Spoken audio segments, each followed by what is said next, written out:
तो इससे पहले हम लोग कर रहे थे क्लास 11th की ज्योग्राफी एनसीईआरटी की एमसीक्यू प्रैक्टिस, और आज से हम स्टार्ट करने वाले हैं ज्योग्राफी एनसीईआरटी की क्लास 12th की एनसीईआरटी बेस्ड एमसीक्यू सीरीज़ की प्रैक्टिस करने वाले हैं।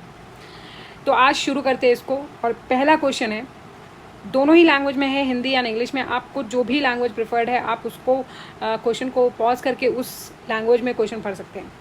तो पहला क्वेश्चन कहता है कि इसमें से जो भी गलत सेंटेंस है उसको हमें छांट के निकालना है।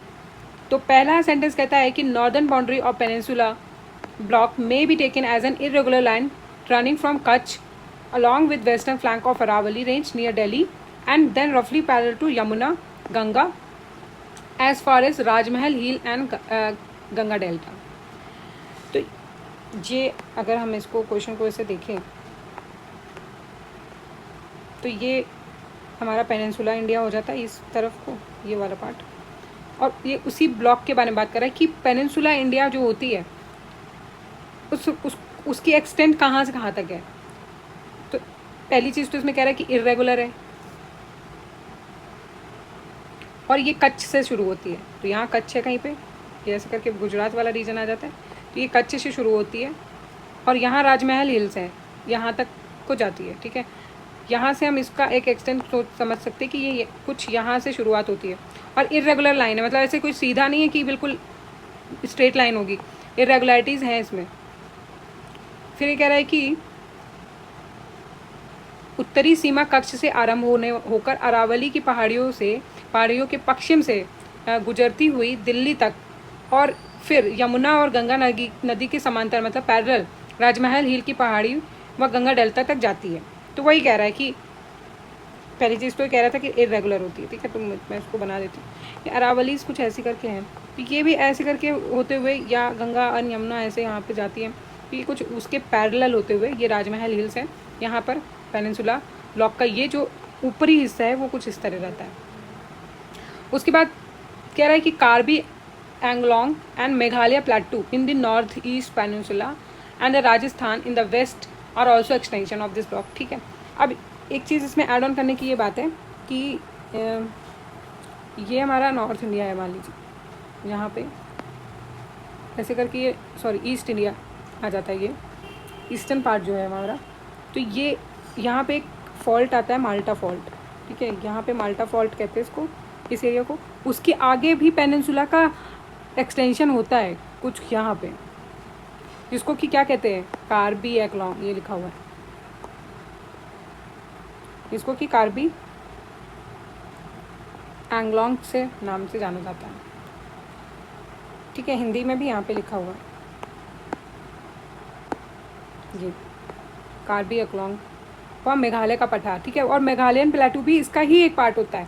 तो अगर कभी ऐसा क्वेश्चन आता है कि ये तो यहीं पे ख़त्म हो जाए, तो नहीं, एक्सटेंशन होती है, नॉर्थ ईस्ट में भी इसकी एक्सटेंशन है इसमें, और यहाँ राजस्थान में भी इसकी एक्सटेंशन होती है। तो ये काफ़ी कुछ इसके एक्सटेंशन वाले पार्ट जो हैं वो यहाँ पे भी पाए जाते हैं, विस्तारित पार्ट जिसको कहते हैं, विस्तार है इसका, यहाँ पे भी पाए जाते हैं। ठीक है, तो ये एक फैक्ट है जो कि बिल्कुल याद रखना है कि पेनिनसुला इंडिया का एक पार्ट जो है वो यहाँ पे भी मिलता है हमें। ठीक है, कार्बी एंगलोंग और मेघालयन प्लेटू भी इसका एक्सटेंशन पार्ट है, विस्तार है। फिर अगला है कि peninsula mostly consist of relict and residual mountain like Aravalli hills, Nallamala hills, Javadi hills, Velikonda, Palkonda ranges and Mahendragiri hills. ठीक है, तो ये बात सही है क्योंकि जो इंडिया का ये वाला पार्ट है ऐसे करके, इसमें ही ये सारे हिल्स मिलती हैं, जैसे कि यहाँ पे नाम दिया है अरावली, नन्नामला, जवादी, वेलिकोंडा, पालकोंडा, महेंद्रगिरी। तो ये सारी ही इसमें यहीं पे इतने में ही सिचुएटेड है, यहीं पे आपको मिलती हैं, इसलिए ये वाला स्टेटमेंट भी सही हो जाता है। अब आता है इसके बाद में अगला स्टेटमेंट नंबर डी, कहता है रिवर वैली जो है पेनिनसुला ब्लॉक में वो डीप है। तो यहीं पे बात फंस जाती है और यही अपना आंसर सही है, क्योंकि ये रॉन्ग स्टेटमेंट पूछा था, ये स्टेटमेंट गलत है, क्योंकि ये स्टेटमेंट डी कह रहा है कि प्रायद्वीपीय पठार की नदी घाटियाँ गहरी हैं और उनकी प्रवणता अधिक है। तो गहरी नहीं है, शैलो है। ठीक है, गहरी नहीं है, छिछली है। ठीक है, इसलिए ये स्टेटमेंट जो है वही आंसर हो जाएगा, क्योंकि ये स्टेटमेंट गलत हो जाता है। अगला स्टेटमेंट है, पॉज करके आप पढ़ सकते हैं, इसमें आपको करेक्ट सही जो भी कथन है वो पता करना है, सही कथन का पता करना है। तो पहला ऑप्शन कहता है कि भारत की तटीय भूवैज्ञानिक खंड सिंधु, गंगा और ब्रह्मपुत्र नदियों का मैदान है। तो ये बिल्कुल सही बात है, ठीक है। Third geological division of India comprises of the plains form by river Indus, Ganga and Brahmaputra, is the right statement. Second कह रहा है कि average depth of alluvial deposit in these plains ranges from 1000 to 2000 metres, ठीक है। तो ये भी सही है, एवरेज डेप्थ इनकी है, ठीक है। उसके बाद में थर्ड स्टेटमेंट आता है कि there are significant variation among the different region of India in term of their geological structure. Bharat की विभिन्न देश क्षेत्रों में भूवैज्ञानिक संरचना में महत्वपूर्ण अंतर है। हाँ, सारी एक जैसी नहीं है, बहुत अंतर है, इसलिए तीनों ही जो भी स्टेटमेंट दिए हुए हैं वो तीनों ही सही हो जाते हैं, इसलिए इसका आंसर है डी। फिर अगला क्वेश्चन है कि इसमें आपको कौन सा गलत स्टेटमेंट है वो पता करना है। तो पहला कहता है कि दार्जिलिंग और सिक्किम में हिमालय श्रेणियाँ पूर्व पश्चिम दिशा में फैली हैं। दार्जिलिंग और सिक्किम के बारे में पूछ रहा है कि वो ईस्ट वेस्ट डायरेक्शन में है, तो वो ईस्ट वेस्ट डायरेक्शन में ही है, इसलिए ये स्टेटमेंट सही है। अगला क्वेश्चन पॉइंट कहता है कि अरुणाचल प्रदेश में हिमालय श्रेणी दक्षिण पश्चिम से उत्तर पश्चिम की ओर घूम जाती है। तो हिमालय जब यहाँ से ऐसे आता है तो ये अरुणाचल प्रदेश के आने के पास बाद में यहाँ से ये बिल्कुल इस डायरेक्शन में मूव कर जाता है, ऐसे डायरेक्शन में हो जाता है, ठीक है। तो इसलिए ये स्टेटमेंट भी सही हो जाती है। अगला कहता है कि मिजोरम, नागालैंड और मणिपुर में ये पहाड़ियाँ उत्तर दक्षिण दिशा में फैली हैं, नॉर्थ साउथ में फैली है। तो हाँ, अभी हमने देखा कि ये ऐसे करके इस तरफ के डायरेक्शन में फैली हुई है। तो तीनों ही स्टेटमेंट सही है और यहाँ पे रॉन्ग स्टेटमेंट पूछ रहा था, तो उपरोक्त में से कोई भी गलत नहीं है, इसलिए सी आंसर हो जाएगा। फिर अगला क्वेश्चन देखते हैं, इसमें भी आपको गलत स्टेटमेंट का पता करना है। तो पहला क्वेश्चन कहता है कि the great Himalaya range is also known as central axial range.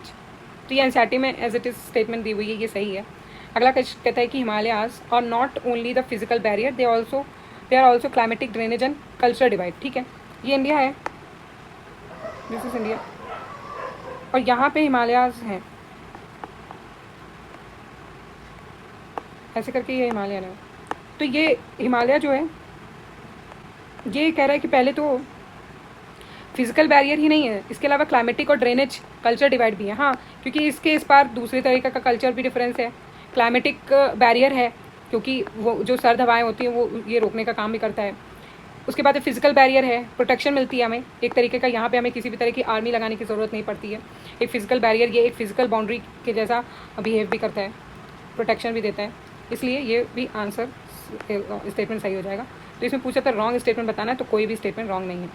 फिर अगला अभी हमने ये क्वेश्चन पूरा नहीं किया।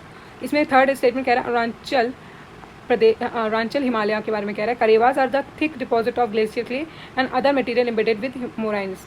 तो ये स्टेटमेंट गलत है, ये स्टेटमेंट गलत है क्योंकि ये अरुणाचल प्रदेश में करेवा नहीं है, करेवास जो है वो कश्मीर में है।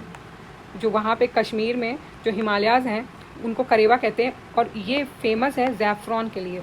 ज़ैफ़रॉन जो होता है वो सैफ़रॉन की एक वैरायटी होती है।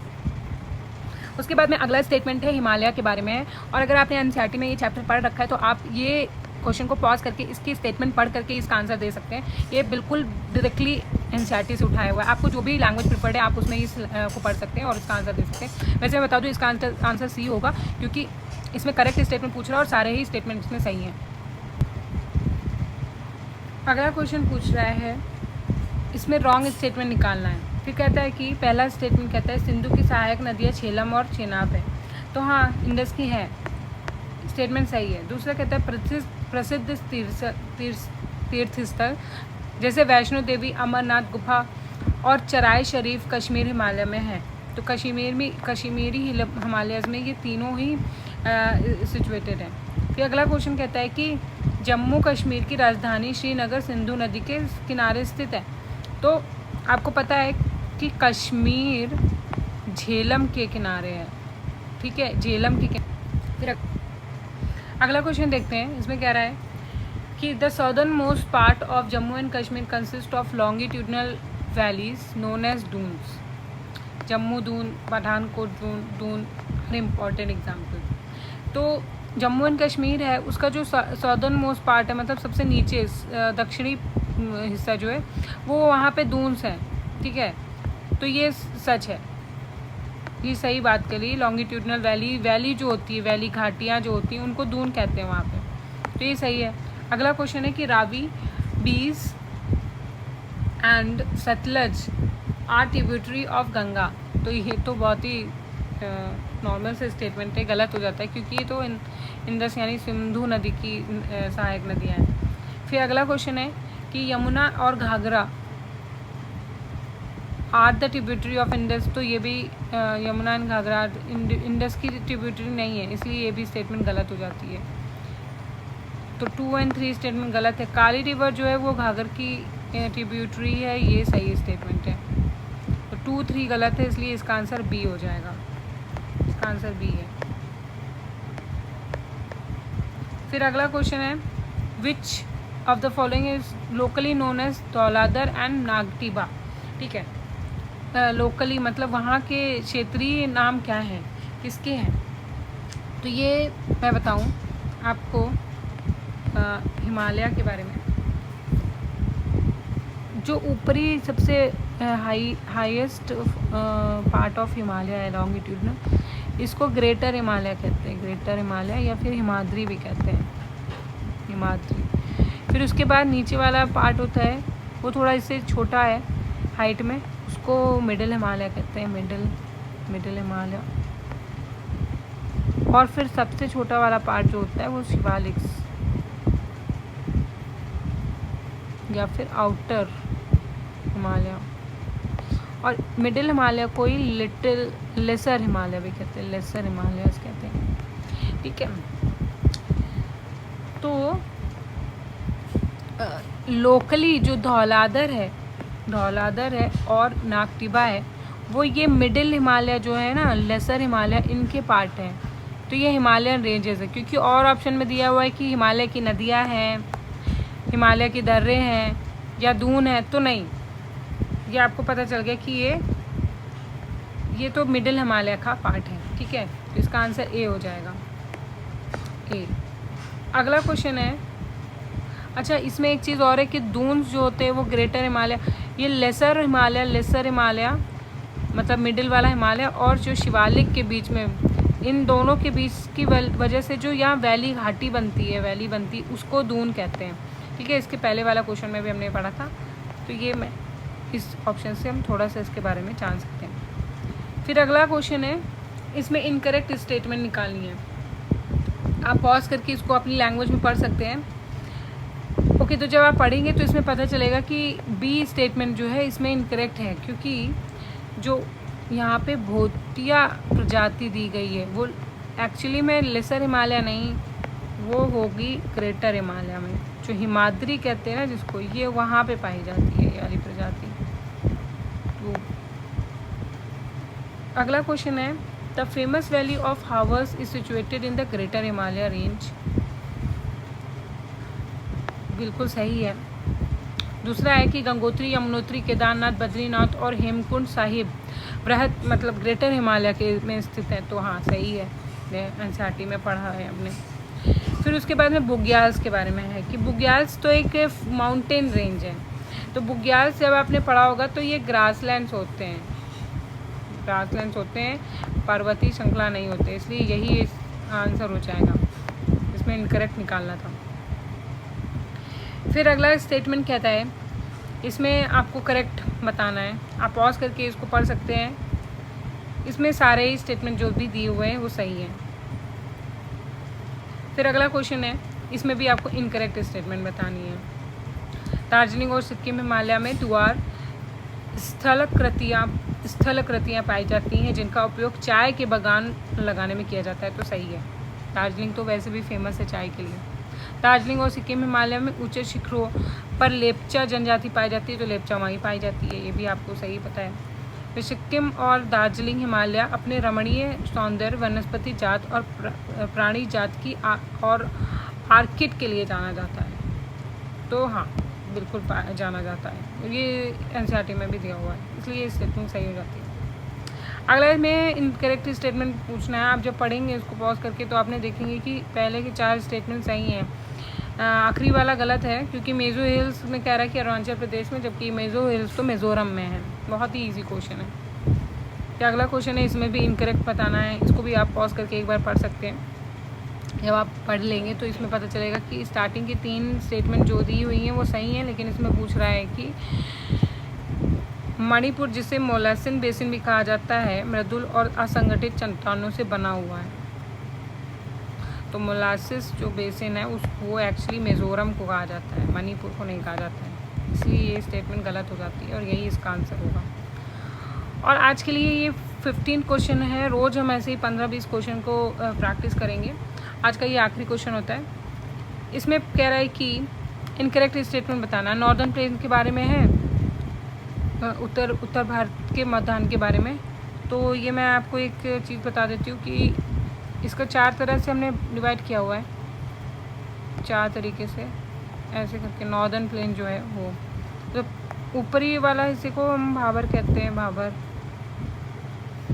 ये ऐसे करके नदियाँ आती हैं, जो भी जितनी भी नदियाँ आती हैं, उसकी वजह से यहाँ पे कुछ इस तरह का प्लेन बन जाता है। तो पहला ऊपरी जो भाग है लगभग 8 से 16 किलोमीटर दिया हुआ इसमें, तो ये इसको भाबर कहते हैं। फिर ये थोड़ा तराई रीजन आ जाता है, दलदली थोड़ा एरिया होता है, स्वैम्पी एरिया कहते हैं इसको, ये तराई रीजन आ जाता है, ठीक है। उसके नीचे वाला रीजन जो है ये भांगर और खादर कहते हैं। तो ये भांगर जो है ये इसमें कंकर पाए जाते हैं, कंकर, ठीक है। और ये फाइन पार्टिकल्स होते हैं, मतलब काफ़ी फाइन पार्टिकल इसमें होते हैं, ठीक है। इसमें थोड़े से बड़े पार्टिकल होते हैं, ठीक है। तो ये डिवीज़न है नॉर्थ में, नॉर्दर्न प्लेन्स का।